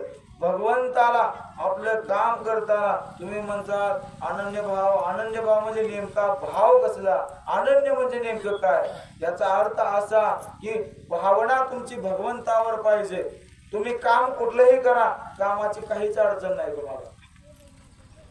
आसनी शयनी भोजनी गमनी, तुम्ही बसताना भगवंताचं चिंतन करा, खाताना भगवंताचं चिंतन करा, झोपताना भगवंताचं चिंतन करा. नव्हे तुमचा कुठलाही व्यवहार करा, त्या टायमाला भगवंताचं नाव घ्या, भगवंतावर अतूट श्रद्धा ठेवा, कारण जो करता करविता तो भगवान परमात्मा आहे असं म्हणा आणि त्याचं चिंतन करा. देव तुमच्यापासून लांब नाही.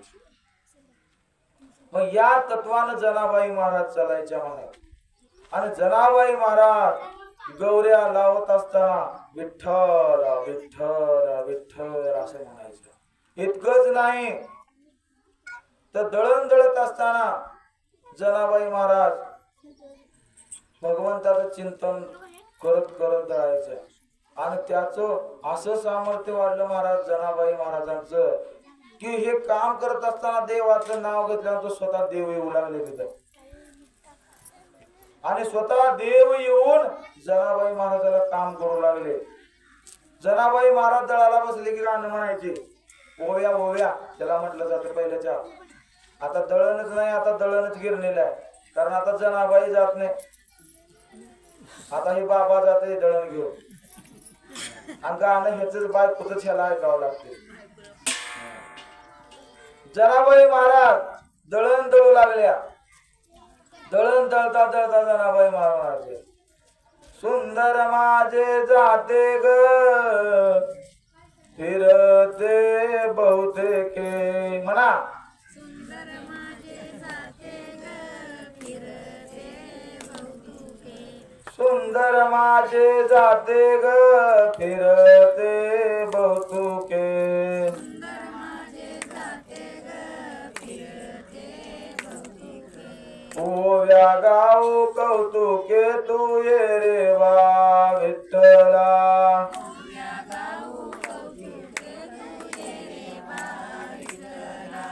ये रे बा विठ्ठला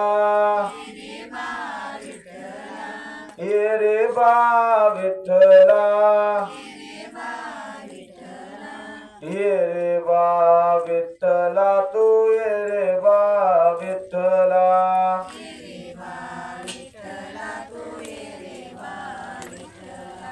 जीव जीव तोनी गुंटे गे प्रपंचाचे नेते गे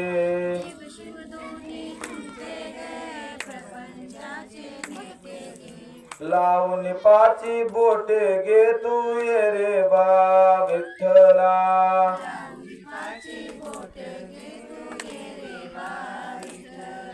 सासू आणि सासरा धीर तो तिसरा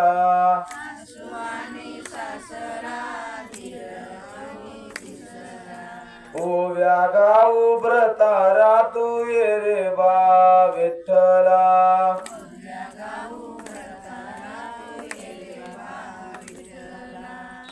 अशा प्रकारे जनाबाई महाराजांचं भजन म्हणायचे ते गात असताना ओवीच्या स्वरूपामध्ये आणि साक्षात पांडुरंग परमात्मा त्या ठिकाणी यायचे महाराज आणि जनाबाईला दळू लागायचे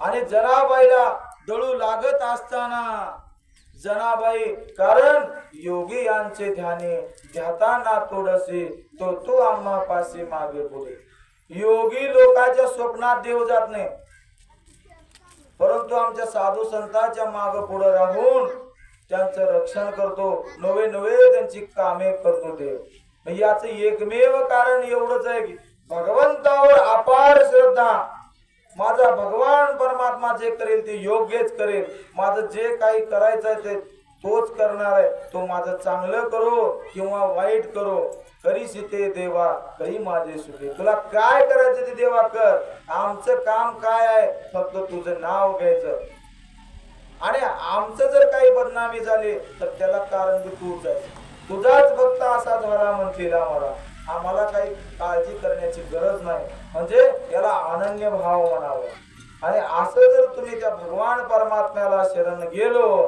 तर मला तुम्हाला कुठलीही गोष्ट करायची गरज नाही साधं उदाहरण सांगतो मंगळवेढाच्या ठिकाणी संत चोखा मेळा नावाचे एक संत राहत होते महाराज संत चोखोबाराय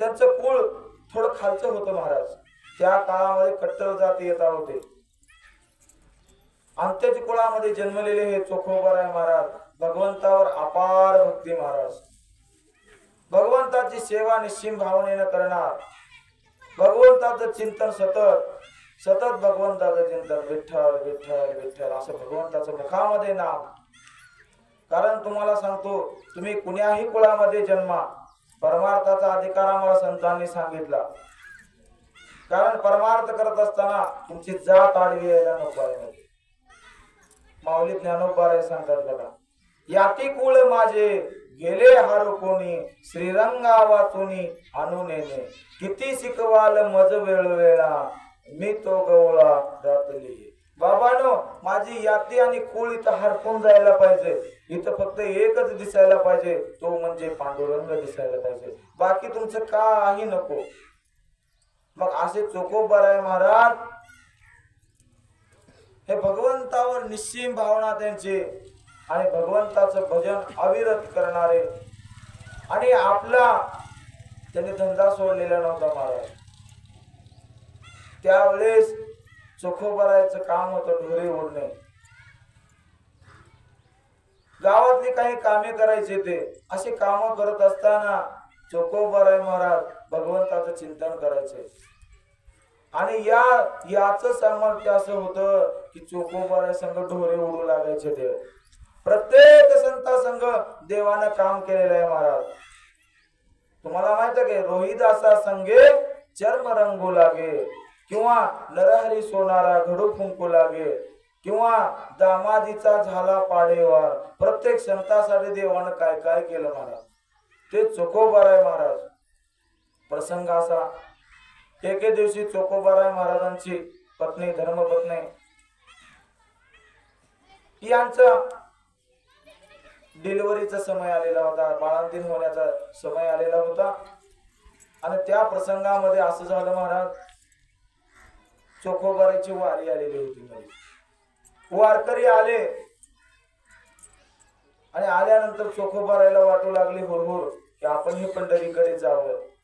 म्हणून चोखोबाराय महाराज निघण्याच्या तयारीत असताना पत्नीने सांगितलं, महाराज तुम्ही वारीला जायचं म्हणता, मी काय तुम्हाला नको म्हणत नाही.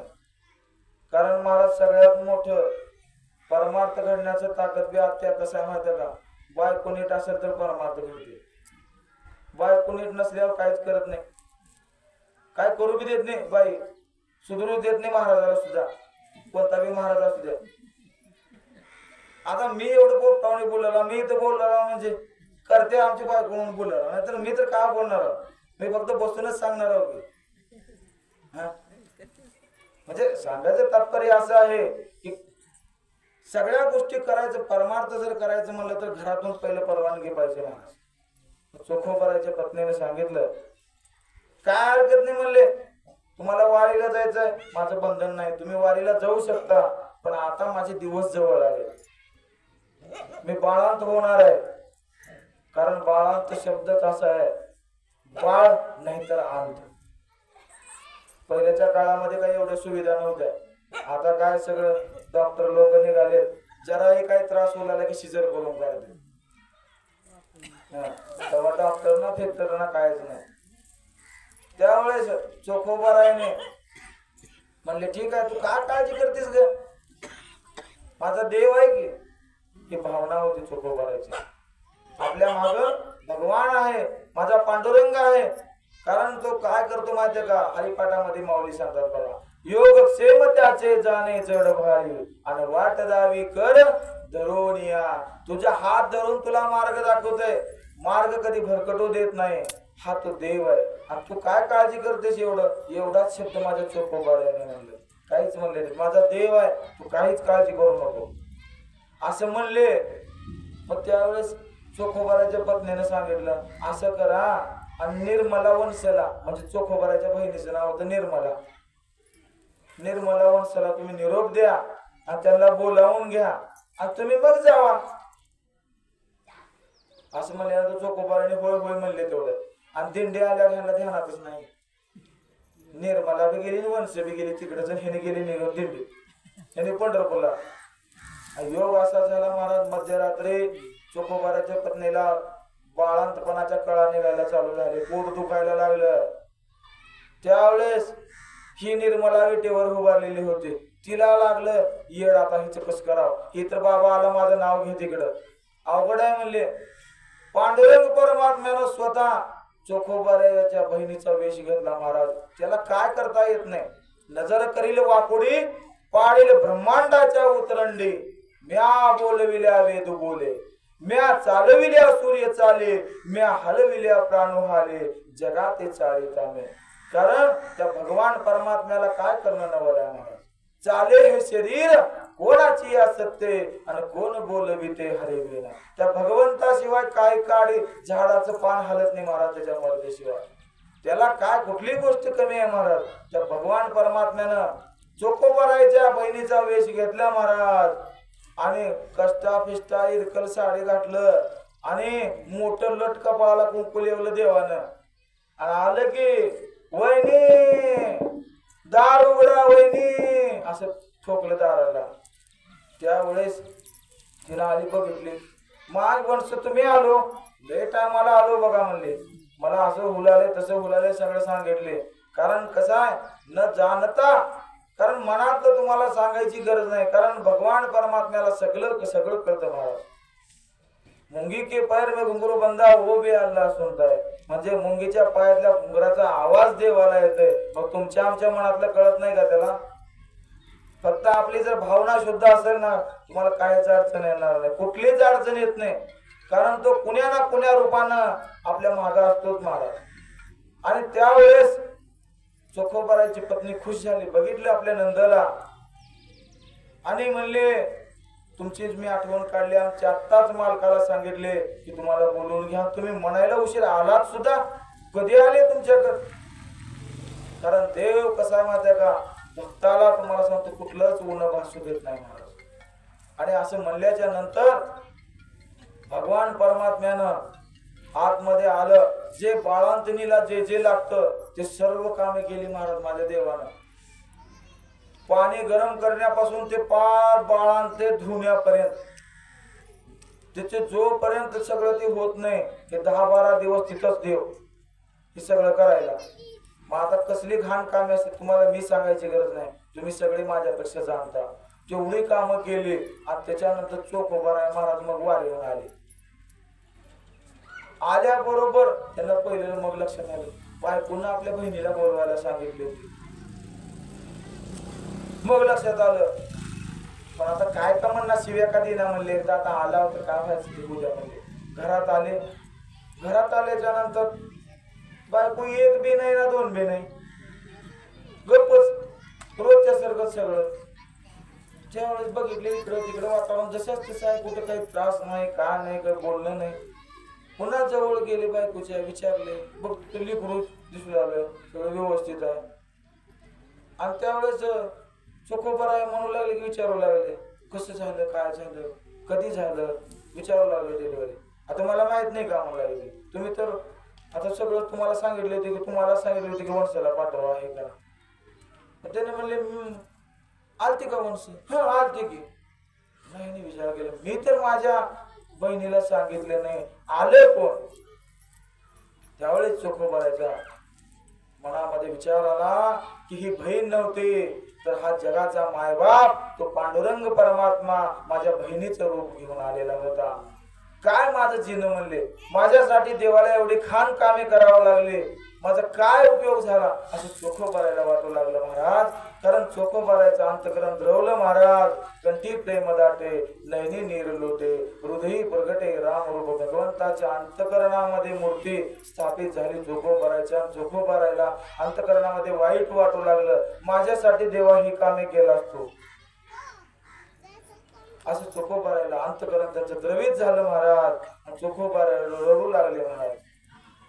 कारण भगवान परमात्मा तुमचं काहीही करतो हो, पण कसं आहे तुमचं अंतकरण निर्मळ पाहिजे, तुमची श्रद्धा पाहिजे, त्याच्यावर तुम्ही शरण त्याला गेलं पाहिजे. तुम्ही जर एकदा अनन्य भावनेनं शरण गेलो महाराज तर देव तुम्हाला कुठलीच उणीव भासू देत नाही, कुठलंच काही कमी पडू देत नाही. फक्त तुमची भावना शुद्ध पाहिजे.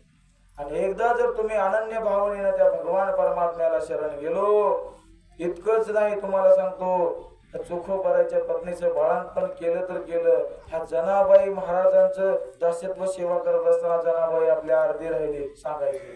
जनाबाई महाराज हे ओव्या वगैरे सगळे लिहायची महाराज. ह्या जनाबाईच्या ओव्या प्रत्यक्ष देवाने लिहिले. जे जनाबाईचे अभंग आहेत की नाही देवाने लिहिले. जनाबाई महाराज नामदेवरायचे दास्यत्व सेवा करत होते, परंतु जनाबाईचे दास्यत्व हे देव करायचे. जनाबाईचे काम दळायचेच नव्ह, शेण लावायचे, असे जेवढे बी हलके काम होते स्वतः जनाबाईचे देव करायचे. आणि देव स्वतः जनाबाईचे अभंग स्वतः देवाने लिहिले. मग यासाठी आपण जसं जनाबाईचा शुद्ध भाव होता, चोखोबरायचा शुद्ध भाव होता, जसं नामदेवरायांनी देवावर भाव अनन्य भावाने शरण गेले, तसं तुम्ही आम्ही सुद्धा भगवंताला शरण जाऊ. कारण शरण गेल्यानंतर मरण चुकते म्हणतात आपल्या भाषेमध्ये. तसंच आहे जो मज होय अनन्य शरण त्याचे निवारी मी जन्म मरण. आणि त्या शरणांगताला मी स्वतः शरण राहतो असं देव सांगतात. म्हणून आपण भगवंताची सेवा करत असताना आपल्या मनामध्ये विकल्प येऊ देऊ नका. कारण माणसाला वाटत असतं कुठलाही असू द्या. आता बऱ्याच जणाला प्रत्येकाला आता समजा एखाद्याला वाटतं की आम्हीच काय करावं तुम्हीच काय करावं कोण कर आधी बाकीचं काही विचारच करायचं नाही. कारण ज्याच्या नशिबात आहे त्यालाच होते म्हणून. प्रारब्ध देशी जोडे धन आणि प्रारब्ध देशी वाढे मान. ज्याच्या नशिबात आहे त्याची सेवा त्यालाच होत असते, आणि ज्याच्या नशिबातच नाही त्याला कुणीच काही करू शकत नाही. कारण भगवंताला सुद्धा सेवा करून आपल्याकडून घ्यायला त्याची मर्जी पाहिजे, तर भगवान परमात्मा आपल्याकडून सेवा करून घेतो. आणि त्याला जर आपल्याकडून सेवाच करून घ्यायची नसले तर मग काय बी करते. मग आपलं परम भाग्य समजायचं, कुणीही तुम्ही आम्ही सगळेजण भगवान परमात्म्यानं आपल्याकडून सेवा करून घेण्या इतपत आपल्याला त्यानं समजावं, हीच भगवंताच्या चरणी प्रार्थना करावं. कारण आयुष्यभर जर तुम्ही संसाराची सेवा केलो, तुम्ही कितीही कमवून आणा, कितीही संसारासाठी करा महाराज, संसार कधी पूर्ण होतच नाही.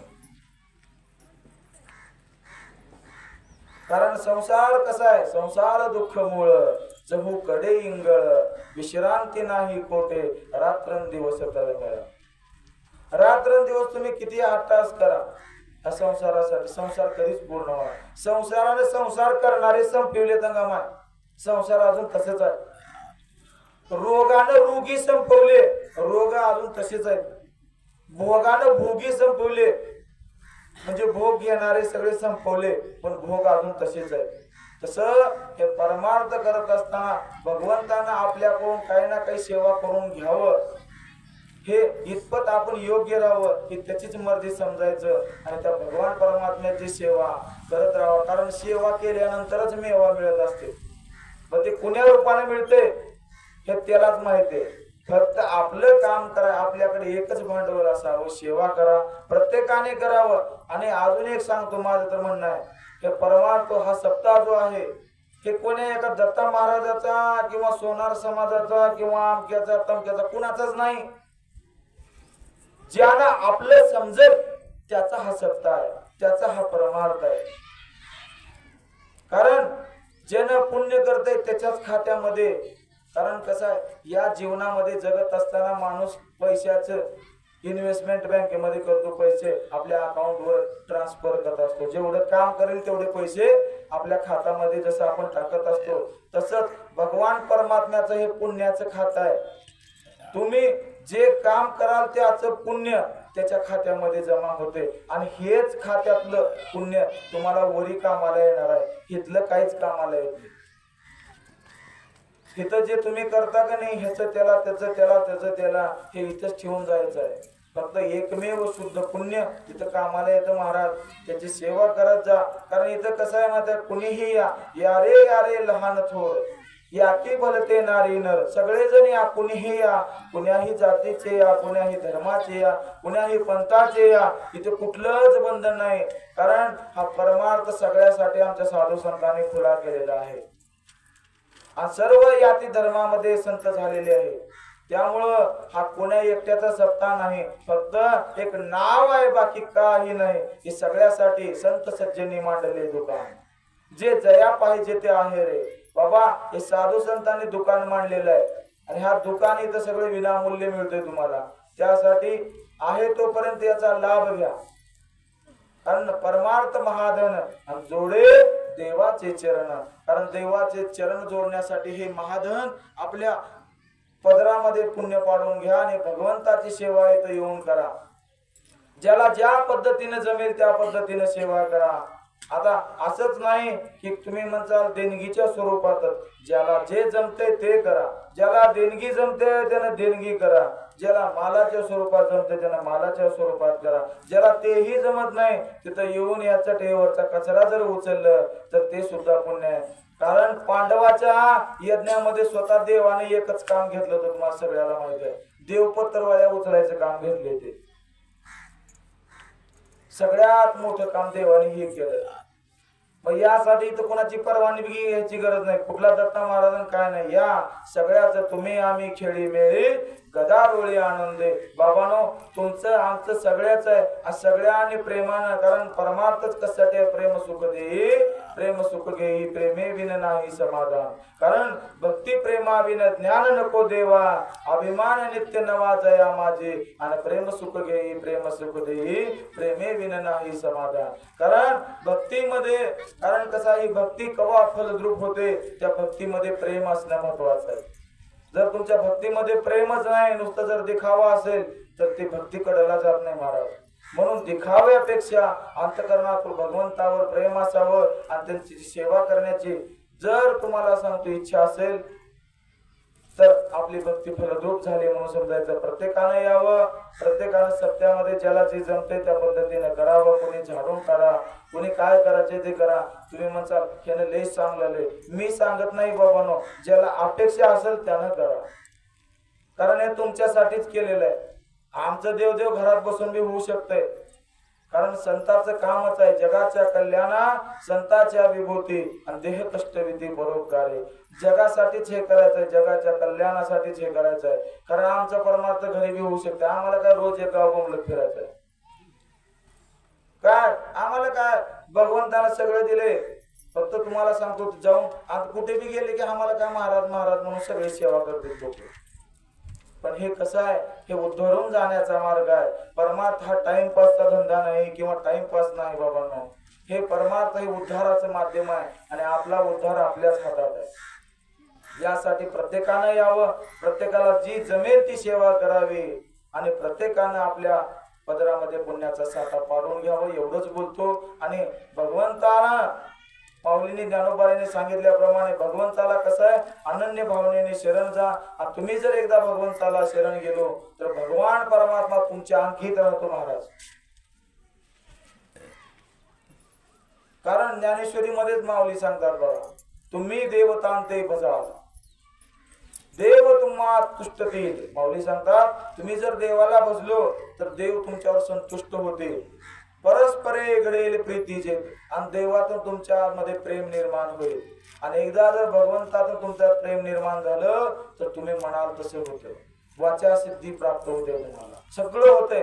पण आपण त्या भावनेनं वागलं पाहिजे. भगवंताची सेवा निस्सीमांतकरणानं केलं पाहिजे. कारण तुम्हाला सांगतो या मागे हे करायचं म्हणलं फार अडचणी असतात महाराज. आणि एवढ्या अडचणीतून मात करून भगवंतानं आपल्याला सगळं सामर्थ्य दिलं. आणि तुमच्यासारखे काही दाते इथं महाग आहे त्याच्या. एकटा दत्ता महाराज बी काही करू शकत नाही, पण बिचारे आपला शब्द ओलांडत नाहीत. आतापर्यंत सर्वांनी जे सांगल ते केले, त्यामुळे इथपर्यंत आलेलं आहे. कारण आज तुम्हाला सांगतो, आज तो माणूस इथं माझ्या समोर नाही. महेश कुलकर्णी म्हणून आहेत लिंबाळ्याचे, LICचे साहेब आहेत ते. त्यांचा आणि सत्याचा काडी मात्र संबंध नाही. पण त्या बिचाऱ्याला एकदाच बोललो होतो, आपला हे जे मंडप आहे की नाही मंडप, ह्या मंडपासाठी एकटा माणूस आहे ते 5,000 रुपये देतो एकटा.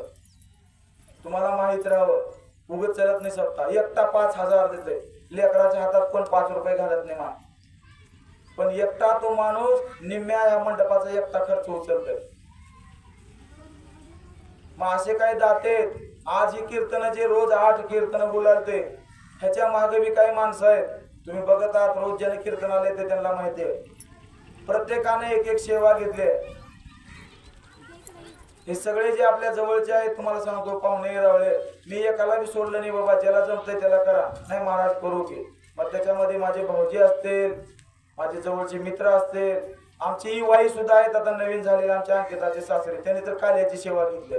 असे सगळे जणांनी घेतलेत वाटून काम, म्हणून आज हे सगळे व्यवस्थित चाललेलं आहे. काल परवा दिवशी साडूची सेवा होती आमच्या, साडू बी त्यांनी बी घेतली होती एक सेवा. म्हणजे असं आहे प्रत्येकानं. आता आमच्या काकीने नाश्ता घेतले, असं कोण पंगत घेतले, कोण नाश्ता घेतले, कोण काय घेतले, हे असं सगळं उलाले म्हणून हे चालले परमार्थ महाराज. मग सगळं भगवान परमात्माने आपली सगळी सोय केले. फक्त आपल्याला इथं येऊन भगवंताचं चिंतन करायचं आहे. ज्याला जे जमतंय ते करा. ज्याला हरिपाठला यायला वेळ मिळतोय त्याने हरिपाठ करा.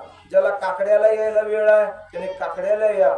ज्याला गाता भजनाला वेळ आहे त्यानं गाता भजनाला या. ज्याला प्रवचनाला यायला वेळ आहे त्याने प्रवचनाला या. ज्याला कीर्तनाला यायला वेळ आहे त्याने कीर्तनाला यावं. ज्याला भजनाला यायचं आहे हरिजागराला त्याने हरिजागराला यावं. नाही आम्ही सगळ्यालाच येणार आहोत तर सगळ्यालाच या, कारण हे तुमच्यासाठीच आहे. माझी एवढीच विनंती आहे, प्रत्येकाने याचा सत्याचा लाभ घ्यावा. राहिलेत आता 2 दिवस. आजचा 6वा दिवस आहे आणि उद्या 7वा दिवस आणि परवा दिवशी तर काल आहे. प्रत्येकाने यावं. आहे ते 2 दिवस याचा लाभ घ्यावा ही सगळ्यांच्या चरणी प्रार्थना करतो. येईल तशी केली कटकट वाकडे का नीट देव जाणे. साळंकी मंजूळ बोलत सेवानी शिकविता धनी वेगळाची झालेली सेवा पांडुरंगाच्या संत शिरोमणी नरहरी महाराजांच्या किंवा सर्व संत श्रोते मायबापाच्या चरणी अर्पण करून सेवेला पूर्ण विराम. कुंडली गोरदारी विठ्ठल श्री ज्ञानदेव तुकाराम चालव चालव चालव चालव चालव. कुंडली गोरदारी विठ्ठल श्री ज्ञानदेव तुकाराम. पंढरीनाथ भगवान की जय. माऊली ज्ञानेश्वर महाराज की जय. जगद्गुरु तुकाराम महाराज की जय. पार्वती पते शिव हर हर हर महादेव. सब संतन की जय. यानंतर आता हरिपाठ होणार आहे. सर्वांनी हरिपाठावर थांबावं. पसायदान घेऊ. चहा झाला का नाही अजून? चहा केल्यास का? चहा करा. हा करा करा. आता पसायदान सगळेजण घेऊ. सगळ्यांच्या जागेवर हात जोडा. पसायदान. आता विश्वात्मके देवे येने वाग्यज्ञ तोषावे तोषो निमज द्यावे पसायदान हे जे खळांची व्यंकटी सांडो तया सत्कर्मी रती वाढो भूता परस्परे पडो मैत्र जीवांचे दुरितांचे तिमिर जाओ विश्व स्वधर्म सूर्य पाहो जो जे वांछील तो ते लाहो प्राणी जात वर्षत सकल मंगळी ईश्वर निष्ठेची मांदियाळी अनवरत भूमंडळी घेत तो भूता चला कल्पतरूंचे आरव चेतना चिंतामणीचे गाव बोलते जे अर्णव पियोषाचे चंद्रमे जे अलांछन मार्तंड जे तापहीन ते सर्वाई सदा सज्जन स्वयरे होतो किंबहुना सर्व सुखी पूर्ण होऊनी ती लोकी मशी जो आदि पुरखे अखंडित आणि ग्रंथोपजीविये विशेषी लोकीये दृष्टा दृष्ट विजये हुआ वेजी येत म्हणे श्री विश्वेश्वराओ हा होईल दान पसाओ येणे वरे ज्ञान देवो सुखिया झाला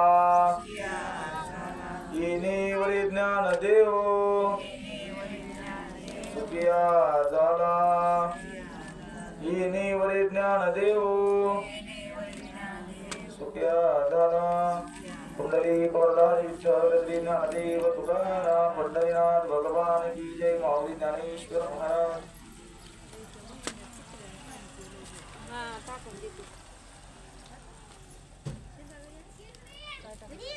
पाणी पेले म्हणून कुत्र्याने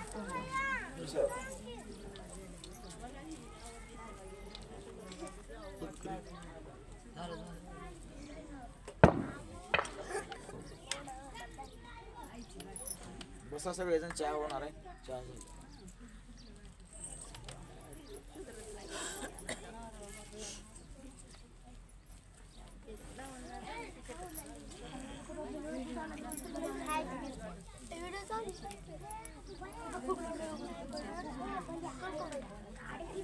बसव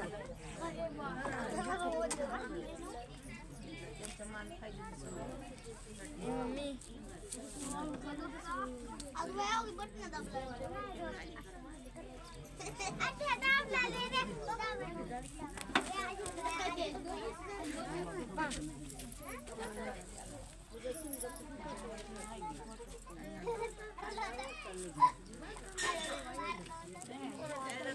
Oh.